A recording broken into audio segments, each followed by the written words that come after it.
നമസ്കാരം, goodness evening ന്യൂസിലേക്ക് സ്വാഗതം. പ്രധാന വാർത്തകൾ.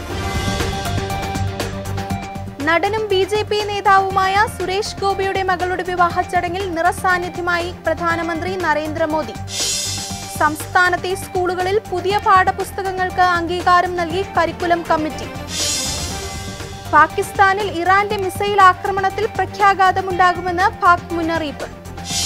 നിയമസഹായം തേടിയെത്തിയ യുവതിയെ പീഡിപ്പിച്ച കേസിൽ മുൻകൂർ ജാമ്യം തേടി മുൻ government pleader advocate PG Manu supreme കോടതിയിൽ. കണ്ണൂരിൽ വിവാഹാഘോഷം അതിരുവിട്ട സംഭവത്തിൽ വരനും സുഹൃത്തുക്കൾക്കുമെതിരെ കേസെടുത്ത് പോലീസ്. വാർത്തകൾ വിശദമായി. ഗുരുവായൂർ ക്ഷേത്രത്തിലും തൃപ്രയാർ ശ്രീരാമസ്വാമി ക്ഷേത്രത്തിലും ദർശനം നടത്തി പ്രധാനമന്ത്രി നരേന്ദ്രമോദി. ഗുരുവായൂർ ക്ഷേത്രത്തിൽ ദർശനം നടത്തിയ ശേഷം നടനും BJP നേതാവുമായ സുരേഷ് ഗോപിയുടെ മകൾ ഭാഗ്യ സുരേഷിന്റെ വിവാഹത്തിനും പങ്കെടുത്തു. തൃപ്രയാർ ശ്രീരാമസ്വാമി ക്ഷേത്രത്തിൽ മീനൂട്ട് വഴിപാട് നടത്തിയ പ്രധാനമന്ത്രി വേദപഠനം നടത്തുന്നവരുടെ വേദാർച്ചനയിലും പങ്കെടുത്തു. അയോധ്യയിൽ പ്രാണപ്രതിഷ്ഠ നടത്തുന്നതിന്റെ ഭാഗമായാണ് പ്രധാനമന്ത്രി തൃപ്രയാർ ശ്രീരാമസ്വാമി ക്ഷേത്രത്തിൽ ദർശനം നടത്തിയത്. എറണാകുളം ഗസ്റ്റ് ഹൌസിൽ നിന്ന് ഹെലികോപ്റ്ററിൽ ഗുരുവായൂർ ശ്രീകൃഷ്ണ കോളേജ് ഗ്രൗണ്ടിലിറങ്ങിയ പ്രധാനമന്ത്രി ഗുരുവായൂർ ശ്രീവത്സം ഗസ്റ്റ് ഹൌസിലെത്തി വിശ്രമത്തിനു ശേഷമാണ് ക്ഷേത്രത്തിൽ ദർശനത്തിനെത്തിയത്. ശ്രീകൃഷ്ണ കോളേജ് ഗ്രൗണ്ടിൽ പ്രധാനമന്ത്രിയെ സ്വീകരിക്കാൻ വൻ ജനക്കൂട്ടമാണ് കാത്തുനിന്നത്. ഗുരുവായൂർ ക്ഷേത്രത്തിലെത്തിയ പ്രധാനമന്ത്രിയെ ദേവസ്വം ഭാരവാഹികൾ ചേർന്ന് സ്വീകരിച്ചു. പ്രധാനമന്ത്രിയുടെ സന്ദർശനത്തിനോടനുബന്ധിച്ച് കനത്ത സുരക്ഷയിലായിരുന്നു ക്ഷേത്ര നഗരി. തൃപ്രയാർ ക്ഷേത്ര ദർശനം കഴിഞ്ഞ് കൊച്ചിയിലേക്കുള്ള മടക്കയാത്രയിൽ കാറിന്റെ ഡോർ തുറന്ന് ഫുഡ് സ്റ്റെപ്പിൽ എഴുന്നേറ്റ് നിന്ന് പുറത്ത് തടിച്ചുകൂടിയവരെ പ്രധാനമന്ത്രി അഭിവാദ്യം ചെയ്തു. മണിക്കൂറുകളോളം കാത്തുനിന്നവർക്ക് പ്രധാനമന്ത്രിയുടെ അഭിവാദ്യം ആവേശമായി. റോഡ് ഷോയ്ക്ക് സമാനമായിരുന്നു പ്രധാനമന്ത്രിയുടെ തൃപ്രയാറിൽ നിന്നുള്ള മടക്കം.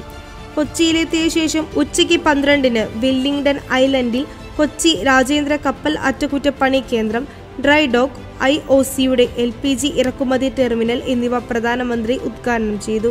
പിന്നീട് മറൈൻ ഡ്രൈവിൽ BJPയുടെ ശക്തി കേന്ദ്ര പ്രമുഖരുടെ യോഗത്തിൽ പങ്കെടുത്ത ശേഷമായിരുന്നു മടക്കം. കണ്ണൂർ വാരാത്ത് വിവാഹാഘോഷം അതിരുവിട്ട സംഭവത്തിൽ വരനും സുഹൃത്തുക്കൾക്കുമെതിരെ കേസെടുത്ത് പോലീസ്.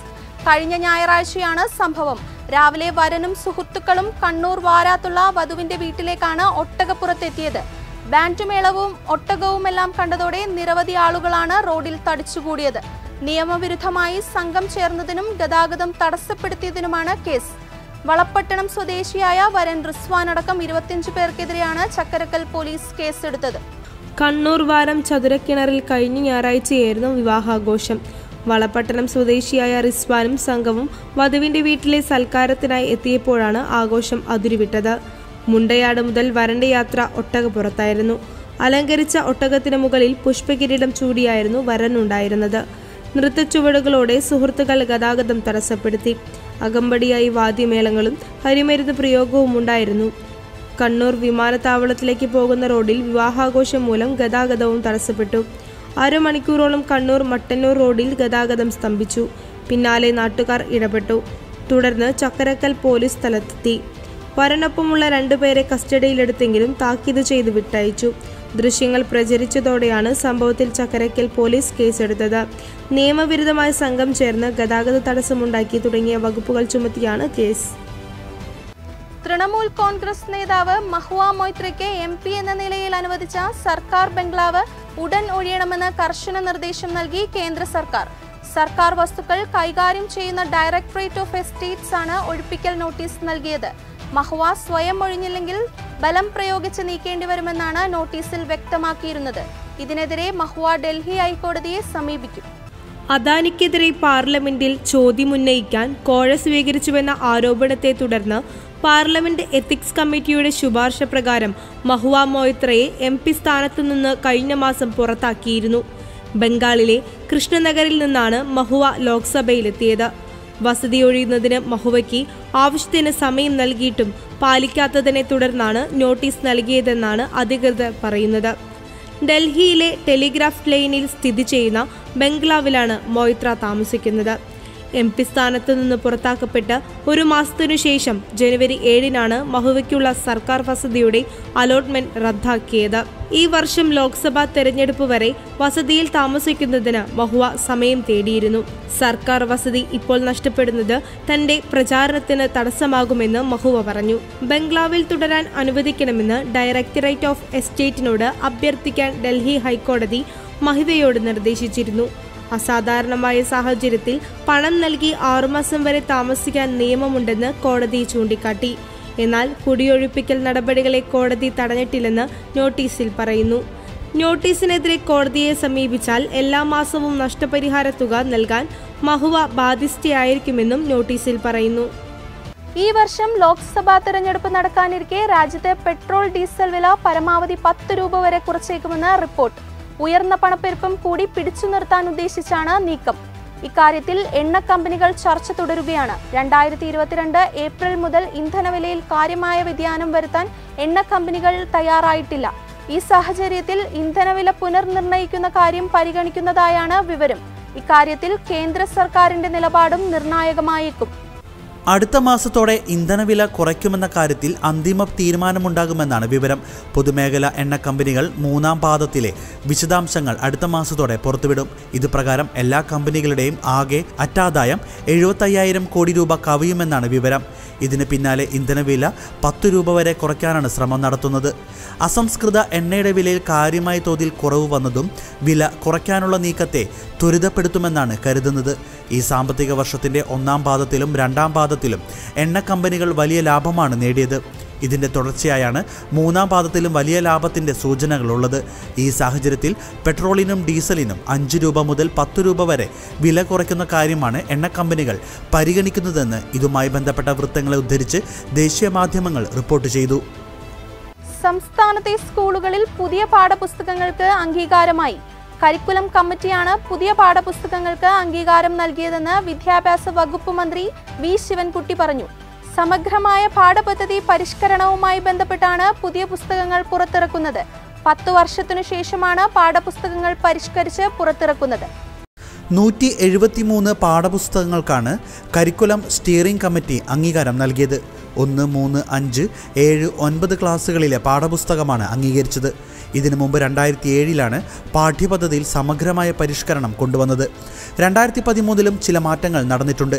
10 വർഷത്തിലേറെയായി പാഠ്യപദ്ധതിയിൽ മാറ്റമൊന്നും വരുത്തിയിട്ടില്ലായിരുന്നു. ചരിത്രത്തിൽ ആദ്യമായി എല്ലാ പാഠപുസ്തകങ്ങളിലും ഭരണഘടനയുടെ ആമുഖം ഉൾപ്പെടുത്താൻ പൊതുവിദ്യാഭ്യാസ വകുപ്പ് തീരുമാനിച്ചിട്ടുണ്ട്. തുല്യനീതി മുൻനിർത്തിയുള്ള ലിംഗാവബോധവും പോക്സോ നിയമങ്ങളും അടക്കം പുതുക്കിയ പാഠപുസ്തകങ്ങളിൽ സർക്കാർ ഉൾപ്പെടുത്തുമെന്ന് മന്ത്രി വി ശിവൻകുട്ടി അറിയിച്ചു. പൗരബോധം, ശാസ്ത്രബോധം, കൃഷി, ജനാധിപത്യ മൂല്യങ്ങൾ, മതനിരപേക്ഷത എന്നിവയും പാഠ്യപദ്ധതിയിൽ വിദ്യാഭ്യാസ വകുപ്പ് ഉൾപ്പെടുത്തും. പാഠ്യപദ്ധതി പരിഷ്കരണത്തിനായി 1.5 വർഷത്തോളമായി 900-ലധികം വരുന്ന അധ്യാപകരാണ് പ്രവർത്തിച്ചതെന്ന് മന്ത്രി വി ശിവൻകുട്ടി വ്യക്തമാക്കി. 1.5 വർഷം നീണ്ട പ്രക്രിയയായിരുന്നു ഇതെന്നും മന്ത്രി പറഞ്ഞു. പുതിയ പാഠ്യപദ്ധതിയിലെ എല്ലാ പുസ്തകങ്ങളിലും മലയാളം അക്ഷരമാലയുണ്ടാകും. കുട്ടികളിൽ നിന്നും പഞ്ചായത്ത് തലത്തിലും അഭിപ്രായം തേടിയിരുന്നുവെന്ന് മന്ത്രി തിരുവനന്തപുരത്ത് പറഞ്ഞു. പാകിസ്ഥാനിൽ ഇറാൻ നടത്തിയ വ്യോമാക്രമണത്തിൽ 2 കുട്ടികൾ കൊല്ലപ്പെട്ടു. 3 പേർക്ക് പരിക്കേൽക്കുകയും ചെയ്തു. സംഭവത്തെ അപലപിച്ച പാകിസ്ഥാൻ വിദേശകാര്യ മന്ത്രാലയം ഗുരുതര പ്രത്യാഘാതമുണ്ടാകുമെന്ന് മുന്നറിയിപ്പ് നൽകിയിരിക്കുകയാണ്. ഇറാനുമായി അതിർത്തി പങ്കിടുന്ന ബലൂചിസ്ഥാന്റെ തെക്ക് പടിഞ്ഞാറൻ പ്രവിശ്യയിലെ ഗ്രാമത്തിലാണ് ഇറാൻ ചൊവ്വാഴ്ച ആക്രമണം നടത്തിയത്. തീവ്രവാദ സംഘടനയായ ജെയ്ഷ് അൽ അദ്ലിനെ ലക്ഷ്യം വെച്ചാണ് ആക്രമണം നടത്തിയതെന്ന് ഇറാൻ സൈനിക വൃത്തങ്ങൾ അറിയിച്ചു. എന്നാൽ ഗുരുതര പ്രത്യാഘാതങ്ങളുണ്ടാകുന്ന നിയമവിരുദ്ധ നടപടിയാണ് ഇറാന്റെ ഭാഗത്തുനിന്നും ഉണ്ടായതെന്ന് വിശേഷിപ്പിച്ച പാകിസ്ഥാൻ അവരുടെ വിശദീകരണത്തെ തള്ളുകയും ചെയ്തു. ഇസ്രയേൽ ചാരസംഘടനയായ മൊസാദിന്റെ ഇറാഖിലെ ആസ്ഥാനം ഇറാൻ കഴിഞ്ഞ ദിവസം ആക്രമിച്ചിരുന്നു. ഇസ്ലാമിക് സ്റ്റേറ്റിന്റെ വടക്കൻ സിറിയയിലെ താവളങ്ങൾക്ക് നേരെയും ഇറാൻ തിങ്കളാഴ്ച ആക്രമണം നടത്തുകയുണ്ടായി.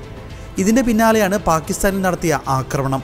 അതേസമയം ഡ്രോണുകളും മിസൈലുകളും ഉപയോഗിച്ച് പാകിസ്ഥാനിലെ ഒരു തീവ്രവാദ സംഘടനയുടെ താവളങ്ങൾ ലക്ഷ്യമിട്ടതായും അതിൻ്റെ ആസ്ഥാനം തകർത്തതുമായാണ് ഇറാനിയൻ ഔദ്യോഗിക വാർത്താ ഏജൻസികൾ അവകാശപ്പെട്ടത്. എന്നാൽ പാകിസ്ഥാന്റെ പരമാധികാരത്തിന് മേലുള്ള ഈ കടന്നുകയറ്റം പൂർണ്ണമായും അംഗീകരിക്കാനാവില്ലെന്നും ഗുരുതരമായ പ്രത്യാഘാതങ്ങൾക്ക് ഇടയാക്കുമെന്നും പാക് വിദേശകാര്യ വക്താവ് ചൂണ്ടിക്കാട്ടി.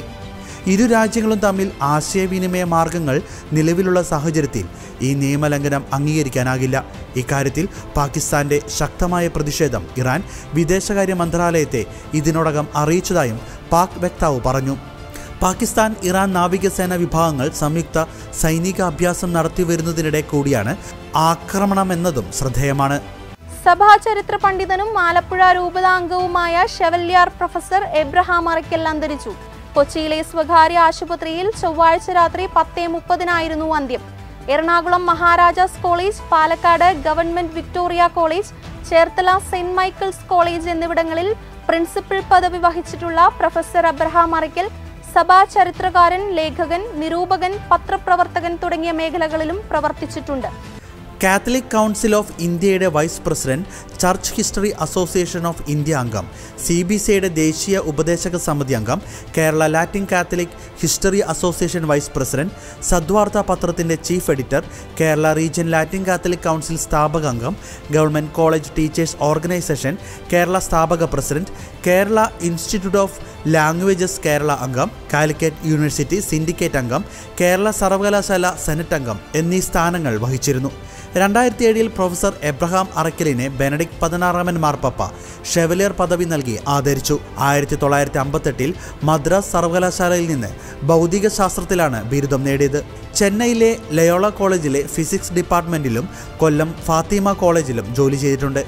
1959 കേരള സർക്കാർ സർവീസിൽ ചേർന്നു. നിലവിൽ പാലക്കാട്, ചിറ്റൂർ, എറണാകുളം, തിരുവനന്തപുരം, തൃപ്പൂണിത്തറ, കാസർഗോഡ് എന്നിവിടങ്ങളിലെ വിവിധ സർക്കാർ കോളേജുകളിൽ ലെക്ചററായും പ്രൊഫസറായും ജോലി ചെയ്തു വരികയായിരുന്നു.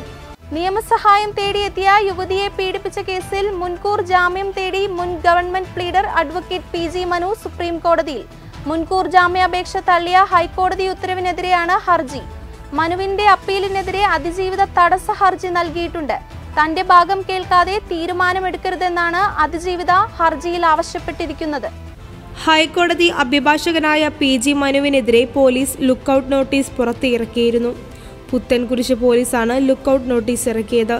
PG മനുവിന്റെ മുൻകൂർ ജാമ്യാപേക്ഷ ഹൈക്കോടതി തള്ളിയിരുന്നു. കഴിഞ്ഞ വർഷം ഒക്ടോബറിൽ നിയമസഹായം തേടിയെത്തിയ എറണാകുളം സ്വദേശിയായ യുവതിയെ സീനിയർ ഗവൺമെന്റ് പ്ലീഡറായിരുന്ന അഡ്വക്കേറ്റ് PG മനു ഓഫീസിൽ വെച്ച് പീഡിപ്പിക്കുകയും സ്വകാര്യ ചിത്രങ്ങൾ പകർത്തിയെന്നുമാണ് പരാതി. പോലീസ് കേസെടുത്തതിന് പിന്നാലെ PG മനു ഒളിവിൽ പോയിരുന്നു. മുൻകൂർ ജാമ്യാപേക്ഷ ഹൈക്കോടതി തള്ളുകയും 10 ദിവസത്തിനുള്ളിൽ കീഴടങ്ങാനും നിർദ്ദേശം നൽകിയിരുന്നു. കീഴടങ്ങാനുള്ള കാലാവധി കഴിഞ്ഞതോടെയാണ് പുത്തൻകുരിശ് പോലീസ് PG മനുവിനെതിരെ ലുക്കൌട്ട് നോട്ടീസ് പുറത്തിറക്കിയത്. കേസെടുത്തതിന് പിന്നാലെ PG മനു ഗവൺമെന്റ് പ്ലീഡർ സ്ഥാനം രാജിവെച്ചിരുന്നു. രാജ്യാന്തര തലസ്ഥാനമായ ഡൽഹിയിലും പരിസര പ്രദേശങ്ങളിലും ജനജീവിതം ദുസ്സഹമാക്കി ഇന്ന് രാവിലെയും കനത്ത മൂടൽമഞ്ഞ്. മോശം കാലാവസ്ഥയെ തുടർന്ന് നിരവധി വിമാനങ്ങളും ട്രെയിൻ സർവീസുകളും ഇന്നും വൈകിയാണ് ഓടുന്നത്. യാത്രക്കാരുടെ ദുരിതത്തിന് പരിഹാരം കാണാൻ ഇനിയും കഴിഞ്ഞിട്ടില്ല. രാജ്യത്തെ തിരക്കേറിയ വിമാനത്താവളങ്ങളിൽ ഒന്നായ ഇന്ദിരാഗാന്ധി രാജ്യാന്തര വിമാനത്താവളത്തിൽ 100-ലേറെ വിമാന സർവീസുകളാണ് വൈകുന്നത്. ശീതതരംഗം തുടരുന്ന ഡൽഹിയിൽ 30ഓളം ട്രെയിൻ സർവീസുകളും വൈകി. അതേസമയം വിമാന സർവീസുകൾ നടക്കുന്നുണ്ടെന്നും ലോ വിസിബിലിറ്റി ലാൻഡിംഗ് സൗകര്യം ഇല്ലാത്ത വിമാനങ്ങളാണ് വൈകുന്നതെന്നും ഡൽഹി വിമാനത്താവള അധികൃതർ പ്രസ്താവനയിൽ അറിയിച്ചു. വിമാനങ്ങളുടെ സമയവിവരം കൃത്യമായി അറിയാൻ യാത്രക്കാർ എയർലൈൻ കമ്പനികളുമായി ബന്ധപ്പെടണമെന്നും അധികൃതർ വ്യക്തമാക്കി. വിമാനങ്ങൾ വൈകുന്നതിനും റദ്ദാക്കുന്നതിനുമെതിരെ പരാതികൾ ഉയർന്നതോടെ ഇത് സംബന്ധിച്ച് യാത്രക്കാരെ മുൻകൂട്ടി അറിയിക്കണമെന്ന് വിമാന കമ്പനികൾക്ക് DGCA നിർദ്ദേശം നൽകിയിട്ടുണ്ട്. തിങ്കളാഴ്ച മൂടൽമഞ്ഞ് കനത്തതോടെ ഡൽഹിയിൽ 140 വിമാനങ്ങളാണ് റദ്ദാക്കിയത്. രാജ്യാന്തര സർവീസുകൾ ഉൾപ്പെടെ 168 വിമാനങ്ങൾ വൈകി. ശരാശരി 1 മണിക്കൂറാണ് വിമാനങ്ങൾ വൈകുന്നത്. പലപ്പോഴും 10 മണിക്കൂറിലേറെ കാത്തു നിൽക്കേണ്ടി വരുന്നതായി യാത്രക്കാർ പ്രതികരിച്ചിരുന്നു. തുടർന്നാണ് DGCA മാർഗരേഖ പുറത്തിറക്കിയത്. ലോക മലയാളി പ്രവാസി സംഘടനയായ വേൾഡ് മലയാളി ഫെഡറേഷന്റെ തായ്ലാന്റിലെ ബാങ്കോക്കിൽ നടക്കുന്ന 4ാമത് ഗ്ലോബൽ കൺവെൻഷൻ മന്ത്രി റോഷി അഗസ്റ്റിൻ ഉദ്ഘാടനം ചെയ്യും. ജനുവരി 26, 27 തീയതികളിലായി ബാങ്കോക്കിലെ അംബാസഡർ ഹോട്ടലിലാണ് കൺവെൻഷൻ. 164 രാജ്യങ്ങളിൽ നിന്നായി ഏകദേശം 400 പ്രതിനിധികൾ പങ്കെടുക്കുമെന്നാണ് world Malayali federation global chairman doctor Prince Pallikunnel അറിയിച്ചിരിക്കുന്നത്. ലോക മലയാളി പ്രവാസി സംഘടനയായ വേൾഡ് മലയാളി ഫെഡറേഷന്റെ തായ്ലാന്റിലെ ബാങ്കോക്കിൽ നടക്കുന്ന 4ാമത് ഗ്ലോബൽ കൺവെൻഷൻ മന്ത്രി റോഷി അഗസ്റ്റിൻ ഉദ്ഘാടനം ചെയ്യും. ജനുവരി 26, 27 തീയതികളിലായി ബാങ്കോക്കിലെ അംബാസഡർ ഹോട്ടലിലാണ് കൺവെൻഷൻ. 164 രാജ്യങ്ങളിൽ നിന്നായി ഏകദേശം 400 പ്രതിനിധികൾ പങ്കെടുക്കുമെന്നാണ് world Malayali federation global chairman doctor Prince Pallikunnel അറിയിച്ചിരിക്കുന്നത്. ഇതോടെ ഗുഡ്നസ് ഈവനിംഗ് ന്യൂസ് പൂർണ്ണമാകുന്നു. കൂടുതൽ വാർത്താ അപ്ഡേറ്റുകൾക്കായി ഗുഡ്നസ് ഓൺലൈൻ സന്ദർശിക്കുക.